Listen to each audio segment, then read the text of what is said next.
Video में हम लोग अरकान जो कि उमूर तबिया का पहला अमर है उसको मुकम्मल पढ़ लेते हैं। बहुत ही आसान सा चैप्टर है, लेकिन इसको पढ़ने से पहले आप लोग मबहस आम पढ़कर आइएगा, तभी जाके ये समझ में आता है। और देखो, आप लोगों को लग रहा होगा कि मैम की आवाज़ थोड़ी तब्दील हो गई है। सच बताऊँ तो मेरी तबीयत भी ख़राब है और मौसम के बदलते आवाज़ भी बदल गई, लेकिन क्योंकि मैंने कम्युनिटी पोस्ट पे शेड्यूल लगा दिया था, तो फिर चाहते हुए या ना चाहते हुए मुझे वीडियो रिकॉर्ड करना ही पड़ रहा है। और इंशाल्लाह मैं 3 दिन लगातार करने की कोशिश करूँगी। आज अरकान, कल मिजाज और परसों अखलाक, क्योंकि मैंने तीनों चैप्टर्स का शेड्यूल लगा दिया था। और बस अल्लाह मेरे वक़्त में बरकत अता फ़रमाए और सेहत को ठीक ठाक बहाल कर दे, तो इंशाल्लाह हो जाएगा। ठीक है, तो अरकान रुकन की जमा है और रुकन कहते हैं पिल्लर को, सुतून को। जिस तरह किसी भी चीज़ के ना पिल्लर्स होते हैं, सुतून होते हैं, जिसकी वजह से उसके अंदर मजबूती होती है, वो स्ट्रॉन्ग होता है। जैसे कि कोई घर का कंस्ट्रक्शन हो रहा हो तो उसमें पिल्लर्स होते हैं, क्योंकि वो मजबूत रह पाए, घर मजबूत, इस्तेहकाम उसमें पाया जाए। और उसी तरह इस्लाम के भी 5 अहम पिल्लर्स हैं, 5 सुतून हैं जिस पर पूरा इस्लाम कायम होता है। हर चीज़ का कोई ना कोई पिल्लर होता है, कोई ना कोई बुनियाद होता है। रुकुन का मतलब होता है पिल्लर, बुनियाद। अब हम पढ़ेंगे इसके मुतरादिफ़ात। मुतरादिफ़ात जो कि मुतरादिफ़ की जमा है, और मुतरादिफ़ का मतलब होता है सिनोनिम। इसको और कौन से नाम से पुकारा जाता है? एक तो है नासिर, जिसका मतलब होता है एलिमेंट्स, और उस्तुक़ुस्सात, उस्तुक़ुस्सात जो कि उस्तुक़ुस की जमा है। और उस्तुक़ुस कहते हैं किसी भी चीज़ की जड़ को, असल को, रूट को। जैसे कि एक पेड़ मौजूद है तो उसकी कोई ना कोई रूट्स नीचे होंगी, ज़मीन के नीचे होंगी, तभी जाके वो ऊपर हमें नज़र आ रहा है। यानी उसकी असल मौजूद है, उसकी जड़ मौजूद है, उसकी रूट मौजूद है।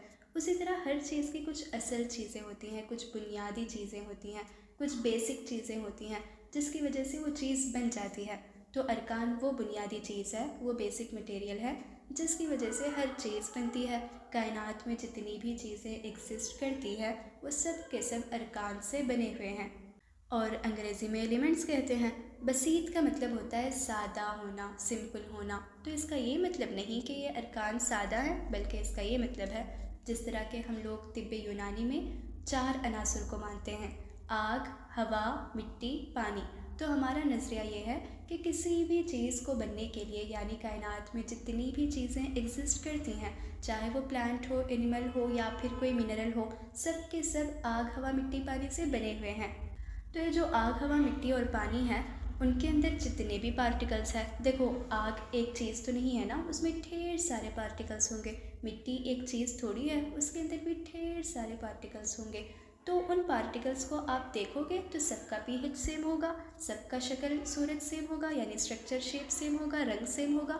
यानी अगर आपने एक ही जगह की मिट्टी ली तो उसके अंदर एक ही प्रॉपर्टी पाई जाती है, मतलब उसके अंदर जितने भी अज्जा है, जितने भी पार्टिकल्स हैं, क्योंकि मिट्टी सिर्फ एक पार्टिकल से तो बना हुआ नहीं है, उसके अंदर ढेर सारे पार्टिकल्स होंगे। और एक ही जगह की मिट्टी को आपने लिया तो सबके खवास, यानी सबके प्रॉपर्टी सेम है, तो उसको कहा जाएगा बसीत होना। यानी वो चीज़ें एक जैसी हैं, यानी वो सारे पार्टिकल्स एक ही खवास रखते हैं, एक ही प्रॉपर्टी के होते हैं। उसी तरह पानी को आपने लिया तो पानी में ढेर सारे H2O के मॉलिक्यूल्स पाए जाते हैं, और सबका सब pH सेम होता है, रंग सेम होता है, केमिकल जो प्रॉपर्टीज़ है उसके अंदर वो भी सेम होती हैं। तो इसका ये मतलब हुआ कि आप जब एक ही चीज़ को लेकर देखोगे, आग, हवा, मिट्टी और पानी, तो उसके अंदर मौजूद जितने भी पार्टिकल्स हैं, जितने भी अज्जा हैं, उनके प्रॉपर्टीज़ अगर सेम होंगी तो वो बसीत कहलाएंगी। ठीक है, उम्मीद करती हूँ कि आप लोगों को समझ में आया होगा। अगर आप समझ के पढ़ोगे, कुछ टर्म्स हैं जिनके मीनिंग आपको याद रखने होंगे, और याद कर लोगे तो उमूर तबिया बहुत ही आसान लगेगा। सच बताऊँ तो उमूर तबिया मेरा फेवरेट सब्जेक्ट है और मुझे इसको पढ़ाना बहुत ही ज़्यादा पसंद है। अब हम पढ़ेंगे तारीफ़, यानी अरकान की डेफिनेशन क्या है। अरकान वो बसीत मुफरद अजसाम है जो बदन इंसान वगैरह के लिए अज्ज़ाए अव्वलिया हैं, जिनका ऐसे अजसाम में मुनक़सिम होना मुमकिन नहीं, जिनकी सूरतें और माहियतें मुख्तलिफ हों, और जिनके बाहम इम्तिजाज और तरकीब पाने से कायनात के मुख्तलिफ नौ मवालिद सलासा पैदा होते हैं। देखो, इसमें कुछ अल्फाज ऐसे हैं जिनका मतलब आपको पता होना चाहिए, तभी जाके अरकान की डेफिनेशन समझ में आती है। देखो यहाँ लिखा हुआ है मवालिद सलासा, तो मवालिद जो कि मौलूद की जमा है, और मौलूद कहते हैं किसी भी चीज़ का बनना, पैदा होना, ठीक है, तो वो मौलूद कहलाता है। और सलासा तीन को कहते हैं। सलासा का मतलब तो तीन है, तो तीन कौन सी चीज़ें हैं कायनात में? नबातात है यानी प्लांट्स हैं, और हैवानात यानी एनिमल्स हैं, और मिनरल्स जिसको कहा जाएगा जमादात। तो ये तीनों चीज़ें अरकान से ही बनी हुई हैं, क्योंकि अरकान जो है किसी भी चीज़ का बेसिक मैटर कहलाएगा, बुनियादी चीज़ कहलाएगा। और अज्ज़ाए अव्वलिया, अज्ज़ा जो कि जुज़ की जमा है, जुज़ कहते हैं किसी भी हिस्से को, पार्ट को जुज़ कहा जाता है। और अव्वलिया जो कि अव्वल को कहते हैं, यानी पहली चीज़ जिसके ज़रिए कोई चीज़ का वजूद होता है। जैसे कि अगर हम इंसान को लें तो सेल से पूरी बॉडी बनी हुई है ना, पहले सेल बनेगा, उसके बाद टिश्यू, उसके बाद ऑर्गन सिस्टम, और उसके बाद पूरा ऑर्गेनिज्म। तो उसी तरह ये चारों जो चीज़ें हैं, आग, हवा, मिट्टी, पानी, इससे हर चीज़ बनी होती है। अब आप लोग सोच रहे होंगे कि मैम हमारे अंदर क्या आग मौजूद है? पानी तो मौजूद है, सबको पता है। और आप लोग पूछोगे कि क्या मिट्टी मौजूद है? और हवा तो मौजूद होता है, यानी ऑक्सीजन, कार्बन डाइऑक्साइड, इससे अंदाज़ा लगा लेते हो। हाँ, हमारे अंदर आग, पानी, मिट्टी और हवा, इनके एलिमेंट्स मौजूद हैं, ये मौजूद नहीं है। अगर हमारे अंदर आग मौजूद होती तो जलकर खाक हो जाते, ऐसा नहीं है। बल्कि जो एलिमेंट्स होते हैं, आग के एलिमेंट्स, जैसे कि आग में सोडियम पाया जाता है, तो सोडियम हमारे बॉडी में भी मौजूद है। और उसी तरह पानी में H2O होता है, तो हमारे बदन में भी हाइड्रोजन है और ऑक्सीजन है। उसी तरह जो मिट्टी है उसके अंदर क्लोरीन होता है, फ्लोरीन होता है, सिलिकॉन होता है, वो सारी चीज़ें हमारे बदन में भी मौजूद है। और हवा में ऑक्सीजन, कार्बन डाइऑक्साइड, नाइट्रोजन, ये सारी चीज़ें होती हैं, और वो एलिमेंट्स हमारे बदन में भी मौजूद हैं। ये ज़रूरी नहीं है कि जितने एलिमेंट्स मिट्टी में पाए जाएं, जितने एलिमेंट्स हवा में पाए जाएं, जितने एलिमेंट्स पानी और आग में पाए जाएं, वो सब के सब हमारे अंदर रहना ज़रूरी नहीं है। हाँ, उनमें से कुछ कुछ एलिमेंट्स हमारे अंदर पाए जाते हैं। आई होप कि आप लोगों को समझ में आ रहा होगा। वैसे आगे बढ़ते चले जाएं तो इंशाल्लाह बात सारी समझ आ जाता है, ठीक है। और मुनक़सिम होना का मतलब होता है तक़सीम होना, डिवाइड हो जाना। तो ये जो बॉडीज़ हैं, हम लोग ऐसा कंसिडर करते हैं कि मिट्टी एक बॉडी है, हवा एक बॉडी है, आग एक बॉडी है और पानी एक बॉडी है, क्योंकि वो सिर्फ एक चीज़ नहीं है, उसके अंदर ढेर सारे और भी पार्टिकल्स मौजूद हैं, तभी जाके वो एक चीज़ बन पाई, तभी जाके उसको एक जिस्म कहा गया, एक बॉडी कहा गया। और उस जिस्म को हम लोग अलग अलग सूरत में तकसीम नहीं कर सकते। अलग उसका स्ट्रक्चर, माहियत का मतलब होता है स्ट्रक्चर, तो उसका अलग स्ट्रक्चर नहीं बना सकते, उसका अलग शेप नहीं बना सकते। जैसे कि आपने थोड़ा सा पानी लिया और उसमें H2O के ढेर सारे पार्टिकल्स हैं, आप उसको चाहे जितना भी तकसीम कर लो, H2O ही तो बचेगा। उसी तरह अगर आपने मिट्टी के ज़र्रात को देखा तो सब के सब सेम प्रॉपर्टी वाले होंगे, उनका रंग सेम होगा, शक्ल और सूरत सेम होगी, pH सेम होगा, यानी उनके अंदर सेम प्रॉपर्टीज़ पाई जाती हैं। उनको अलग अलग तरीक़े से हम लोग डिवाइड नहीं कर सकते। मुख्तलिफ नो का मतलब होता है डिफरेंट स्पीशीज़। नो का मतलब है स्पीशीज़ और मुख्तलिफ यानी डिफरेंट। तो इस कायनात में जितनी भी स्पीशीज़, इस दुनिया में जितनी भी स्पीशीज़ एग्जिस्ट करती हैं, वो सब के सब अरकान से बने हुए हैं, क्योंकि अरकान किसी भी चीज़ का बेसिक मैटर है। जिस तरह कि अगर आपने कभी रोटी बनाई है तो रोटी के लिए क्या चाहिए? पानी चाहिए, नमक चाहिए और आटा चाहिए। आप उसको गूंद दोगे और एक रोटी बना दोगे। जिस तरह रोटी के बनने के लिए तीनों चीज़ों का होना ज़रूरी है, उसी तरह हर चीज़ को एग्जिस्ट करने के लिए चारों चीज़ों का होना ज़रूरी है। आग, हवा, मिट्टी, पानी, ये यूनानी नज़रिए के हिसाब से है। और अलग अलग दौर में अलग अलग थियरी आई। कोई मानता था कि सिर्फ एक अंसुर, एक एलिमेंट ऐसा है जिससे तमाम चीज़ें बनी हुई है। कोई मानता था कि नहीं, दो एलिमेंट्स ऐसे हैं जिससे तमाम चीज़ें बनी हुई है। लेकिन जो यूनानी नज़रिया है, जो हम लोग मानते हैं, वो ये है कि आग, हवा, मिट्टी और पानी से तमाम चीज़ें बनी हुई हैं, ठीक है। उम्मीद करती हूँ कि आप लोगों को अरकान की तारीफ़ समझ में आ गई। तो अब हम पढ़ते हैं तेदाद अनासिर। तेदाद जो कि अदद की जमा है, यानी नंबर को कहते हैं, और अनासिर का मतलब होता है एलिमेंट्स। तो हर दौर में अलग अलग अरकान को, अनासिर को, बुनियादी चीज़ें बताया गया, बेसिक मटेरियल बताया गया। देखो, जाहिर सी बात है, हर दौर में तरक्की होती गई। जो हमारे पूर्वज का फ़ैशन था, उनका जो ट्रेंड था, वो हम लोग इस्तेमाल नहीं करते, और जो अब हमारा फ़ैशन है वो अलग है, और हमारे रहने का ढंग रंग कुछ अलग ही है, क्योंकि हम लोगों ने तरक्की की, कुछ अलग ट्रेंड फ़ैशन को अपनाया हुआ है। उसी तरह साइंस ने भी तरक्की की, हर दौर में अलग अलग थियरीज आते गए। किसी तबीब ने कुछ अपना रिसर्च किया और बताया कि देखो, ये आपकी चीज़ बताई हुई गलत है, मैंने जो रिसर्च किया वो सही है। और उसके बाद फिर और हकीम आए, उन्होंने बताया कि नहीं, आपकी चीज़ गलत है, मैंने बहुत अच्छे से रिसर्च की और ये वाली बात सही साबित हुई। और देखो हर दौर में सबका अपना अपना नज़रिया सही था, क्योंकि उस वक़्त उतनी ही मालूमात थी, उस वक़्त उतना ही रिसर्च उन्होंने किया हुआ था, तो उनके लिए वो सही है। लेकिन जैसे जैसे साइंस की तरक्की होते गई, अब जो नई थियरी है, अब जो हम सब लोग मानते हैं, वो अब के लिए सही है, ठीक है। जिस तरह के अब हम सब लोग 8th में ही पीरियोडिक टेबल को पढ़कर आए हुए हैं, यानी अनासर के बारे में हम लोगों ने पढ़ा कि बहुत ज़्यादा अनासर होते हैं, सिर्फ 1 2 3 नहीं बल्कि बहुत ज़्यादा एलिमेंट्स होते हैं, ठीक है। करीब करीब 120 के आसपास एलिमेंट्स मौजूद हैं।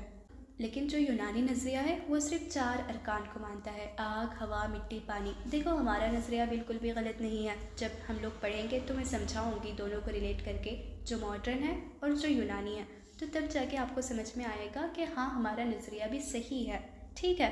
तो पहले हम पढ़ते हैं कि उन्सुर वहीद को मानने वालों का क्या कहना है। उन्सुर तो एलिमेंट को कहते हैं और वहीद का मतलब होता है एक, यानी ऐसे हुक्मा जो सिर्फ और सिर्फ एक एलिमेंट को वाहिद रुकन मानते थे, बेसिक मटेरियल मानते थे। यानी उनका मानना ऐसा था किसी भी चीज़ के बनने के लिए, किसी भी चीज़ के एग्जिस्टेंस के लिए, किसी भी चीज़ के मौजूद होने के लिए बस एक बेसिक मटेरियल है। तो हेराक्लीटस उनका मानना था कि आग ऐसी चीज़ है जिससे तमाम चीज़ें बनी हुई हैं, यानी जो जमादात हैं, नबातात हैं, हैवानात हैं, सब के सब आग से बने हुए हैं। और जो अनाक्सिमेंस हैं वो ऐसे मानते थे कि हवा से हर चीज़ बनी हुई है, यानी जो एयर है जो एटमॉस्फेयर में पाई जाती है, जो हवा हमारे अतराफ रहती है, उससे हर चीज़ बनी हुई है। वो ऐसे मानते थे क्योंकि हवा में ऑक्सीजन है और हर चीज़ को ज़िंदा रहने के लिए ऑक्सीजन का होना ज़रूरी है, बग़ैर ऑक्सीजन के तो कोई सर्वाइव नहीं कर पाएगा। इसीलिए उन्होंने ऐसे कहा कि ऑक्सीजन है तो लाइफ है और ऑक्सीजन हवा में पाई जाती है, इसीलिए हर चीज़ हवा से बनी हुई है। थैलस ने बतलाया कि नहीं, पानी जो है बुनियादी रुकन है। उनका मानना ऐसा था, देखो ये एक हकीम है या फिर एक फ़लसफ़ी है, फ़िलासफ़र है। तो वो एक मरतबा मिस्र इजिप्ट गए हुए थे। वहाँ पे दरियाए नील मौजूद है और दरियाए नील का पानी लोग अपने लिए इस्तेमाल करते थे, जानवरों के लिए इस्तेमाल करते थे, खेत के लिए इस्तेमाल करते थे। तो पूरी ज़िंदगी की जो भी ज़रूरियात है वो सब का सब दरियाए नील के पानी से हो रहा था। तो उन्होंने ऐसे समझा कि अगर पानी है तो लाइफ है, अगर पानी नहीं तो लाइफ नहीं। इसीलिए उन्होंने कह दिया कि पानी से ही हर चीज़ का वजूद होता है, पानी से ही हर चीज़ एग्जिस्ट कर पाती है। उन्होंने दरियाए नील को देखकर बताया हुआ था ये बात।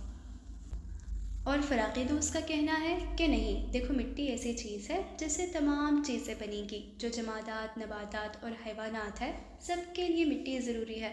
बग़ैर मिट्टी के किसी में इस्तेहकाम नहीं होगा, यानी मजबूती नहीं होगी, वो स्ट्रॉन्ग नहीं होगा, और इसीलिए मिट्टी ही ज़रूरी है हर चीज़ के बनने के लिए। ऐसा ये चारों अतिबा या फिर चारों हुक्मा फ़िलासफ़र्स ने बतलाया। देखो इन चीज़ों को सीक्वेंस में याद रखने की ज़रूरत नहीं है कि पहले आग होगा या मिट्टी होगा या पानी होगा या हवा होगा या फिर बुखार होगा। इस तरह आप कंफ्यूज मत कर जाना। बस अच्छे से याद रखो कि पानी को कहने वाले बुनियादी रुकन या फिर उस नज़रिए के बानी कौन थे, तो थैलस थे। और जो हवा है उसके नज़रिए के बानी यानी उस थियरी को देने वाले कौन थे, तो अनाक्सिमेंस थे। इस तरह उस नज़रिए को देने वाले, उस थियरी को देने वाले फाउंडर का नाम, पानी का नाम अच्छे से याद होना चाहिए। और सीक्वेंस भले आप याद रख सकते हो तो रख लेना, वरना उसका उतना कोई इम्पोर्टेंस नहीं है। और उसके बाद बुखार, बुखार कहते हैं वेपर्स को, वो वाली बुखार नहीं जो हमको हो जाती है। अभी फ़िलहाल मुझे भी बुखार लाहक हो गई है, यानी मैं पैरेक्सिया का शिकार हूँ, हुमा का शिकार हूँ। तो बुखार का वो मतलब नहीं जो हमारा नॉर्मल बॉडी टेम्परेचर इंक्रीज़ कर जाता है, बल्कि बुखार का मतलब होता है वेपर्स, ठीक है। और इस नज़रिए को देने वाले पता नहीं कौन बानी थे, हमें नहीं पता है और ना ही किताबों में लिखा हुआ है। बस ऐसे याद रखो कि कुछ लोग थे, उनका मानना था कि बुखार, वेपर्स ऐसी चीज़ है जिससे तमाम चीज़ें बनी हुई हैं। कायनात में जितनी भी चीज़ें एग्जिस्ट करती हैं वो सब के सब बुखार से बने हुए हैं। यहाँ तक हम लोगों ने अंसुर वहीद के बारे में पढ़ लिया। नज़रिया यानी थियरी को कहेंगे तो कुछ लोग ऐसे थे, कुछ साइंसदान ऐसे थे, वो मानते थे कि देखो एक चीज़ से तमाम चीज़ें नहीं बन सकती, दो चीज़ें ज़रूरी है जो बेसिक मटेरियल होगा तमाम चीज़ों के एग्जिस्ट करने के लिए। तो पहली चीज़ है मिट्टी पानी, और दूसरा है मिट्टी आग, और तीसरा है मिट्टी हवा। देखो इसमें मिट्टी तीनों में कॉमन रहेगा, याद रखना आसान है। मिट्टी जो है तीनों में कॉमन रहेगा, जो छठा ग्रुप है, सातवां ग्रुप है और आठवां ग्रुप है, तो तीनों ग्रुप्स में मिट्टी कॉमन रहेगा। उसके बाद आप अपने हिसाब से एक में पानी लिख लेना, एक में आग लिख लेना और एक में हवा लिख लेना। अपने हिसाब से लिख सकते हो, कोई ऐसा सीक्वेंस नहीं है कि पहले मिट्टी आग होगा, बाद में मिट्टी हवा होगा और आखिरी में मिट्टी पानी होगा। ऐसा कोई सीक्वेंस नहीं है। हाँ, जो पहले 5 ग्रुप्स थे वो बुनियादी अनसर एक ही मानते थे, यानी बेसिक मटेरियल जो है एक ही रुकन है, एक ही एलिमेंट है। और बाद के जो 3 ग्रुप्स हैं वो मानते थे कि 2 अनासिर किसी भी चीज़ का बुनियादी रुकन हो सकता है, बुनियादी या फिर बेसिक मटेरियल हो सकता है। तो तीनों ग्रुप्स में मिट्टी कॉमन होगा और उसके बाद आप अपने हिसाब से आग, पानी और हवा को लिख लेना। मतलब उनका मानना था कि तमाम कायनात में पाए जाने वाली चीज़ें जो कि नबातात, हैवानात और जमादात हैं, सब के लिए मिट्टी आग या फिर मिट्टी पानी या फिर मिट्टी हवा का होना ज़रूरी है। तभी जाके वो एग्जिस्ट कर पाएंगे, तभी जाके उनका वजूद होगा, तभी जाके वो चीज़ें बन पाएंगी।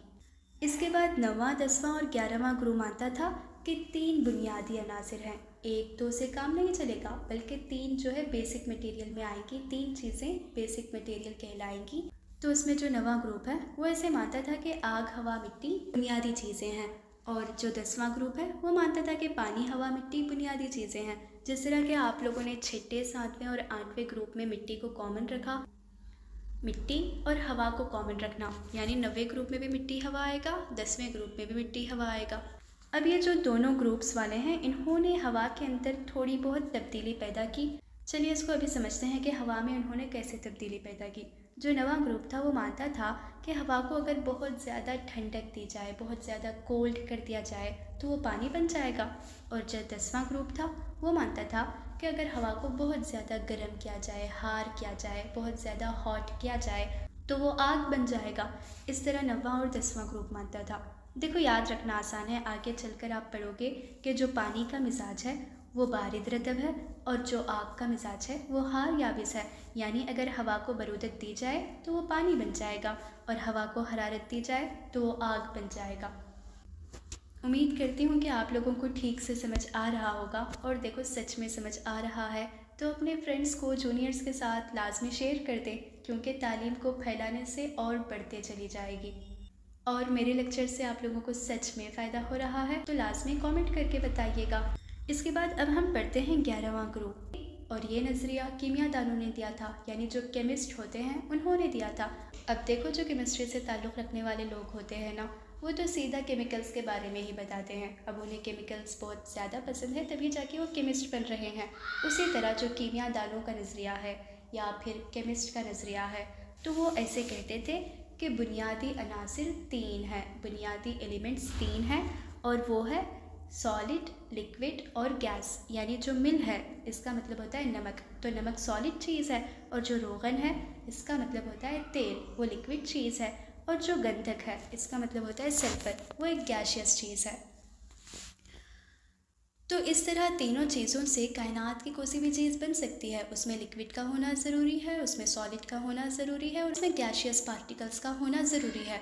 तो उन्होंने इन 3 चीज़ों को, यानी लिक्विड में एक चीज़ रोगन बता दिया, सॉलिड में एक चीज़ नमक बता दिया, और जो गैस है उसमें एक चीज़ सल्फ़र को बता दिया। इस तरह तीनों चीज़ों से कोई भी चीज़ बन सकती है। ये कीमियादानों ने बताया था, केमिस्ट लोग ने बताया था। और इस नज़रिए के बानी जो है परफेरस है। ये एक साइंसदान का नाम है जिनका नाम है परफेरस।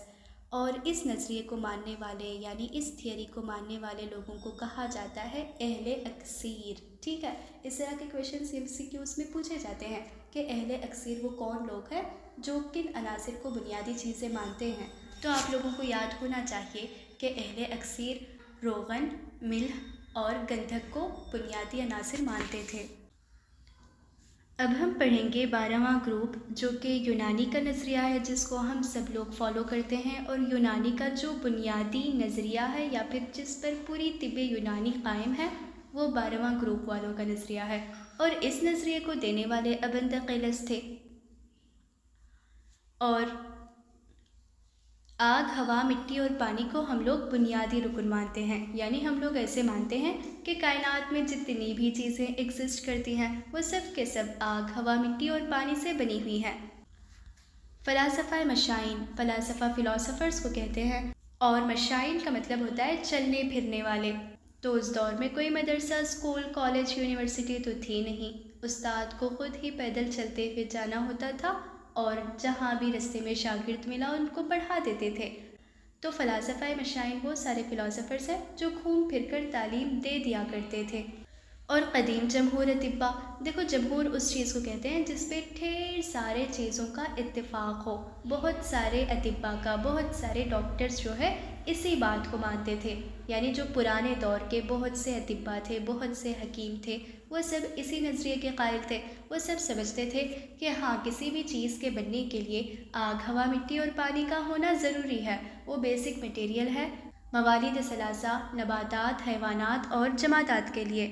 13वां ग्रुप जो कि आयुर्वेद वालों का ग्रुप है, वो लोग तो अनासर अरबा को मानते ही थे। देखो अरबा 4 को कहते हैं और अनासर एलिमेंट्स को कहते हैं। जो हमारा यूनानी का नज़रिया है वो अनासर अरबा का है, लेकिन जो आयुर्वेद वालों का नज़रिया है उन्होंने अनासर अरबा के साथ साथ एक और रुकन को शुमार कर दिया। उसका नाम है असीर, या फिर जिसको आकाश कहते हैं। असीर संस्कृत लफ्ज़ है और आकाश हिंदी लफ्ज़ है, यानी आसमान जिसे कहा जाए। तो ये 5 चीज़ों से, यानी अनासर अरबा में आ जाएगा आग, हवा, मिट्टी और पानी, और एक रहा असीर यानी आकाश जिसको कहें। तो ये 5 चीज़ें बुनियादी रुकन है किसी भी चीज़ के बनने के लिए। ये आयुर्वेद वालों का नज़रिया था, हिंदी अतिब्बा का नज़रिया था, जिसको कहते हैं पंच महाभूत। पंच का मतलब होता है 5 चीज़ें और महाभूत का मतलब होता है आग, हवा, मिट्टी, पानी और असीर। ठीक है, यानी अनासुर खमसा भी कह सकते हैं। पंच महाभूत जो कि संस्कृत लफ्ज़ है और अनासुर खमसा अरबिक लफ्ज़ है। जिस तरह के हमारा यूनानी नज़रिया 4 अनासिर को मानने की वजह से अनासुर अरबा कहलाया, उसी तरह आयुर्वेद वालों का नज़रिया अनासुर खमसा कहलाएगा। खमसा का मतलब होता है 5। अनासुर कसीरा, देखो अनासिर तो एलिमेंट्स को कहते हैं और कसीरा का मतलब होता है बहुत सारी चीज़ें। ला तेदाद, ला का मतलब है नहीं, तेदाद यानी नंबर्स, यानी उनका कोई नंबर नहीं, अनकाउंटेबल चीज़ें। ठीक है, तो अनकाउंटेबल एलिमेंट्स मौजूद है, मतलब उनको गिना नहीं जा सकता। हर मर्तबा तहक़ीक़ करोगे, रिसर्च करोगे तो कुछ ना कुछ नए एलिमेंट्स आते ही जाएंगे। जिस तरह साइंस की तरक्की हो रही है तो एलिमेंट्स भी डिस्कवर होते जाएंगे। इस तरह का नज़रिया सबसे पहले इंसागोरस ने दिया था और इस नज़रिए को मानने वालों को कहा जाता है अस्हाब खलीद। देखो कंफ्यूज मत कर जाना, एक था अहले अक्सीर जो कि कीमियादानों का नज़रिया था। मैंने अपने एग्ज़ाम्स के वक़्त ऐसे याद किया था कि अहले अक्सीर में काफ मौजूद है और कीमियादानों में काफ मौजूद है, तो आसानी से याद हो जाएगा। अहले अक्सीर कीमियादानों का नज़रिया जिसमें मिल्ह, रोगन और गंधक शामिल था, और अस्हाब खलीद वो नज़रिया जो मॉडर्न वाले यानी हम सब लोग पढ़ कर आए हैं, जो एलिमेंट्स मॉडर्न पीरियोडिक टेबल जो हम लोगों ने पढ़ा था, उनको मानने वालों को कहा जाता है अस्हाब खलीद।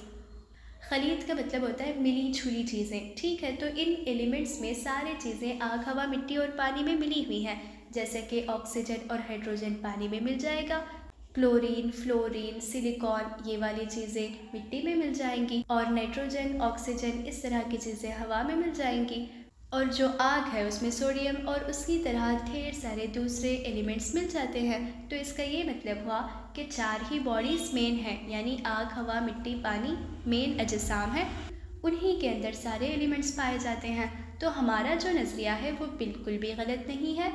अब हमारे अतिब्बा के पास उतना रिसर्च तो था नहीं उस वक़्त कि हर चीज़, हर एलिमेंट को अलग किया जाए, तो उन्होंने जितना उस वक़्त रिसर्च किया था वो बिल्कुल सही है। ठीक है, आग, हवा, मिट्टी, पानी से हम लोग बने हुए हैं। हाँ, डायरेक्ट आग, पानी, मिट्टी नहीं, लेकिन उसके एलिमेंट्स से बने हुए हैं। जितने एलिमेंट्स मिट्टी में पाए जाते हैं वो सब तो नहीं पाए जाते हमारे अंदर, उसमें से कुछ एलिमेंट्स पाए जाते हैं, और जितने एलिमेंट्स आग में पाए जाते हैं वो सब नहीं पाए जाते अपने अंदर, वरना तो हम लोग आग की तरह होते ना, जलकर राख हो जाते। ऐसा बिल्कुल भी नहीं है।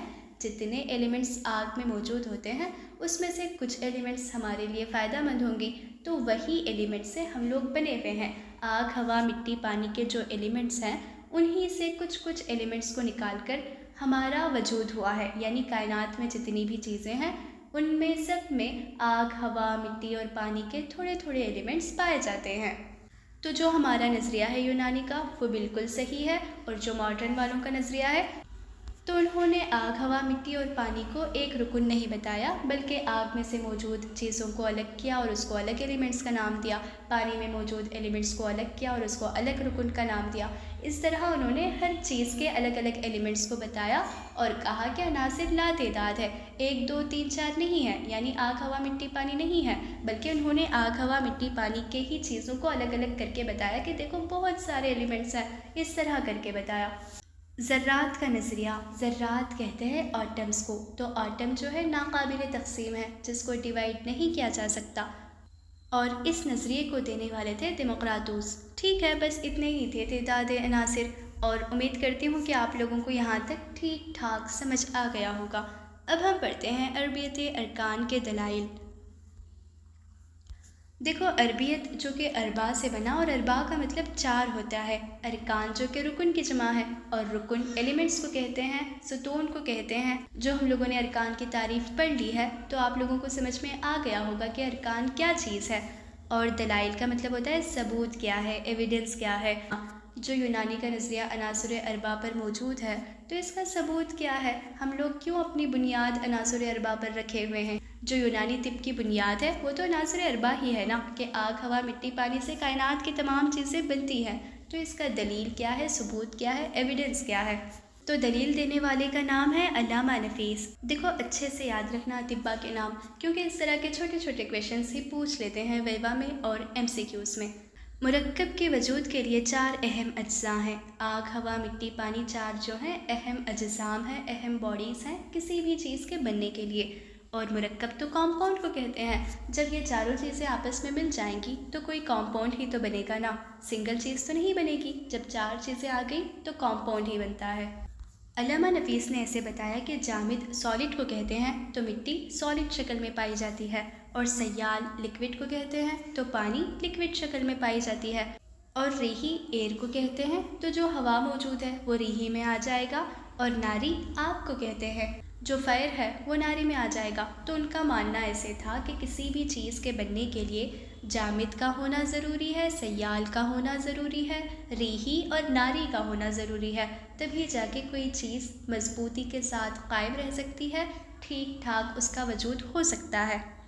देखो, इसको एक मिसाल के ज़रिए समझते हैं। अगर कोई मिट्टी का मटका आपने लिया, ठीक है, तो उसके बनने के लिए क्या होना है, पानी होना है और मिट्टी होना है। दोनों को गूंथोगे तो एक मिट्टी का मटका बन जाएगा, लेकिन उसमें मजबूती नहीं होगी, उसमें इस्तेहकाम नहीं होगा।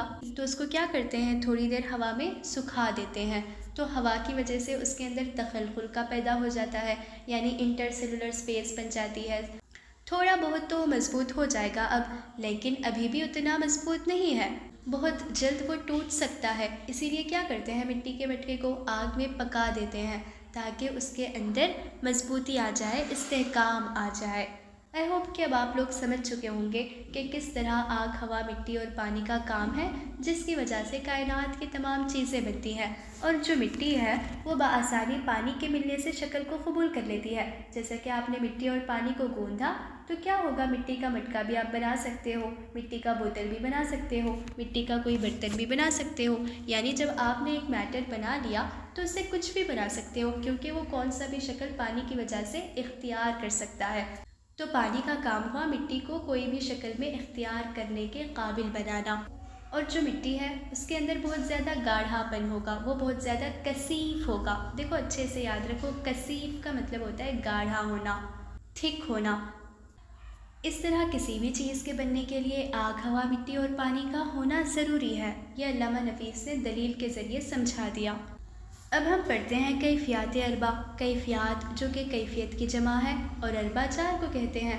तो इस दुनिया में 4 कैफियतें एग्जिस्ट करती हैं। देखो, अब आप लोग सोच रहे होंगे कि ये कैफियत क्या चीज़ है।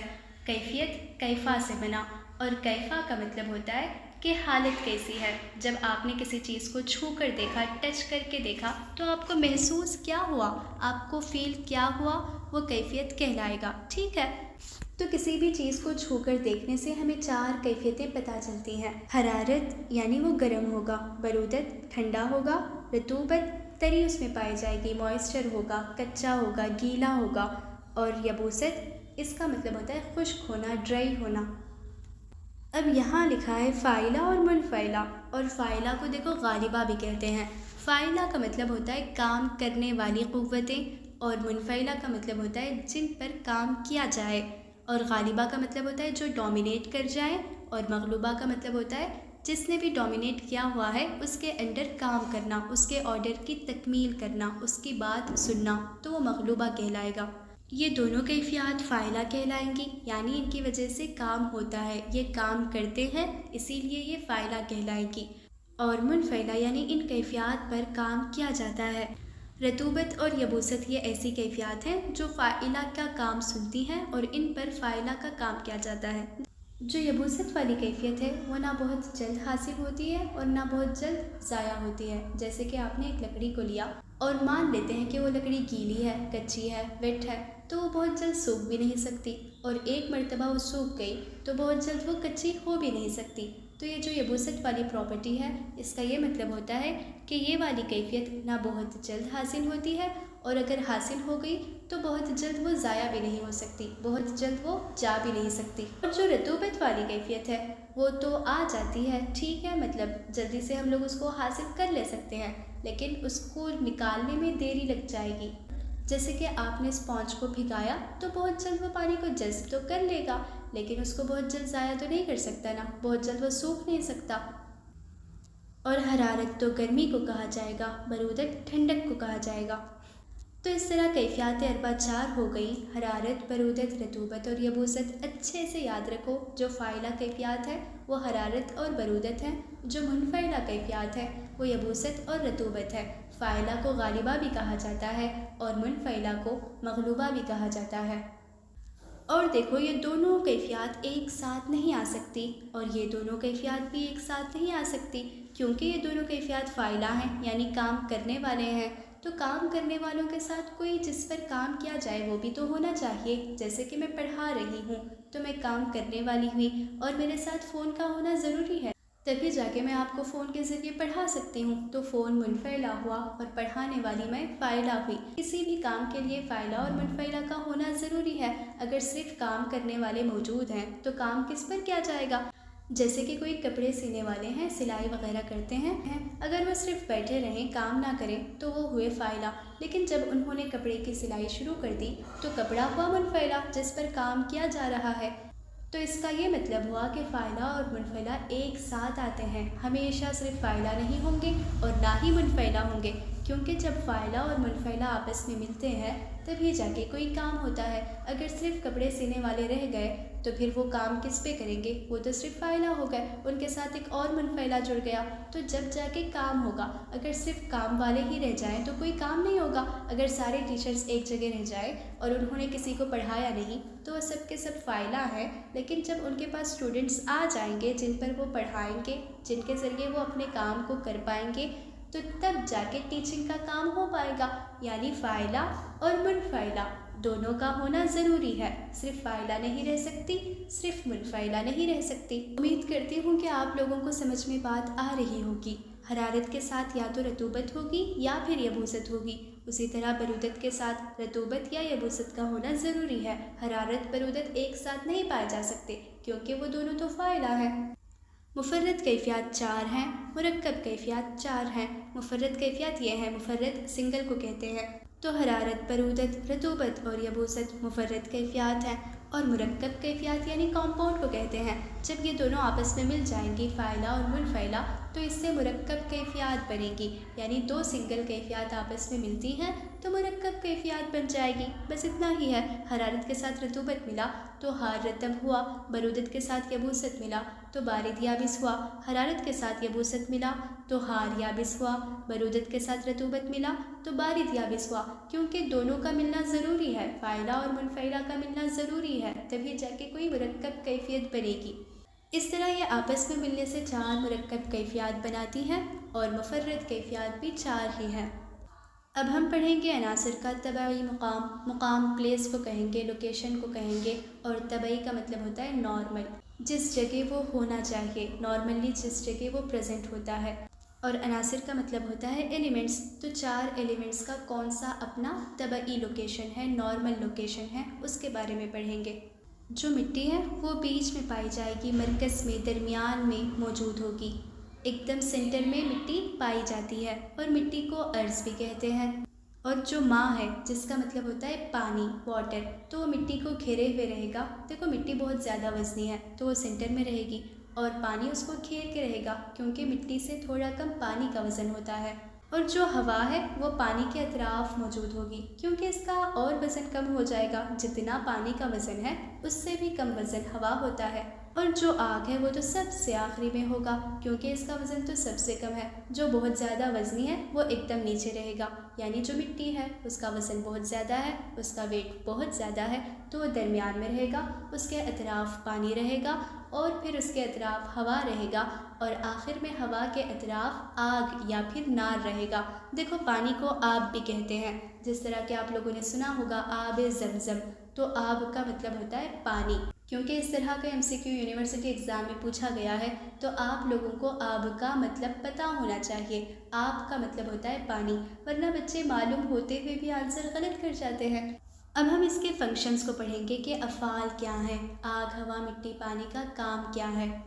मादों को नुज़्ज देना, नुज़्ज का मतलब होता है पकाना। तो जो आग है, जो फायर, नार है, उसकी वजह से मादे पक जाते हैं, मैटर जो है पक जाता है। मुरक्कबात में तखलखुल करना, तखलखुल का मतलब होता है स्पेस का पैदा करना, इंटरसेलुलर स्पेस का बना देना।